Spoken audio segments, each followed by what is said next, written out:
श्री गणेशाय नमः। नमस्कार दोस्तों, अर्चना भक्ति में आपका स्वागत है।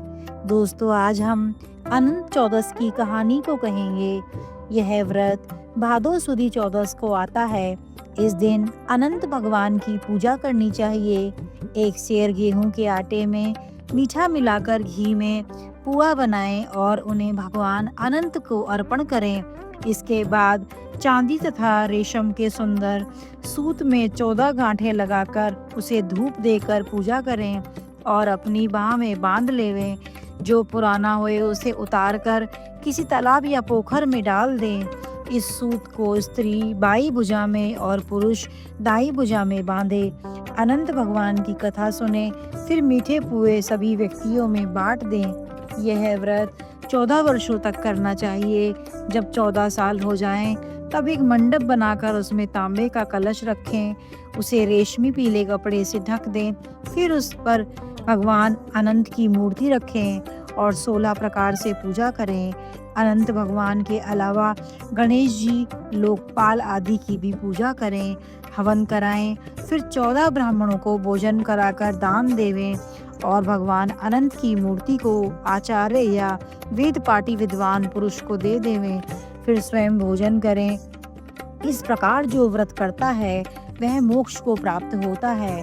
अनंत चौदस की कहानी। द्वापर युग में जब महाराज युधिष्ठिर दूध कीड़ा में दुर्योधन से छल पूर्वक अपना सब कुछ हार गए तथा 12 वर्ष के वनवास पर जब उन्हें जाना पड़ा, तो वहां उन्हें अनेकों कष्टों का सामना करना पड़ा। एक दिन वन में उनके पास भगवान श्री कृष्ण आए। युधिष्ठिर ने उनसे इन कष्टों से छुटकारा पाने का उपाय पूछा। तब भगवान ने उन्हें अनंत भगवान का व्रत करने को कहा और एक कथा सुनाई। प्राचीन काल में सुमंत नाम के ब्राह्मण के एक सुशीला नाम की कन्या थी। बड़ी होने पर ब्राह्मण ने सुशीला का विवाह कौंडिल्य ऋषि के साथ कर दिया। ऋषि सुशीला को लेकर अपने आश्रम को चल दिए। रास्ते में रात होने पर वे तट पर संध्या करने लगे।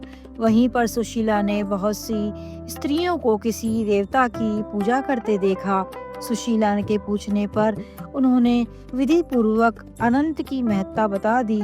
सुशीला ने वही व्रत का अनुष्ठान करके 14 गांठों वाला डोरा हाथ में बांध लिया और पति के पास आ गई। कौंडिल्य ऋषि ने जब सुशीला के हाथ में बंधे धागे के बारे में पूछा, तो उसने सारी बात बता दी। ऋषि यह सुन अब प्रसन्न हो गया और उस डोरे को अग्नि में डाल दिया। अनंत भगवान के प्रभाव के कारण ऋषि की सारी संपत्ति आदि नष्ट हो गई। बहुत दुखी वे रहने लगे। पश्चाताप की अग्नि में वे भगवान अनंत को खोज में चल दिए। चलते चलते वह गिर पड़े तथा बेहोश हो गए और यह देख भगवान अनंत वहां आए और दर्शन देकर बोले कि हे ऋषि, मेरा अपमान के कारण ही तुम्हें इतना कष्ट भोगना पड़ा है। अब जाओ और 14 वर्ष तक तुम मेरा व्रत करो, तुम्हारे सारे कष्ट दूर होंगे। ऋषि कौंडिल्य ने वैसा ही किया और उनके सब कष्ट दूर हो गए। श्री कृष्ण की आज्ञा मानकर युधिष्ठिर ने श्री अनंत भगवान का व्रत किया, जिसके प्रभाव से महाभारत में कौरवों को मारकर पूरी पृथ्वी के सम्राट बने।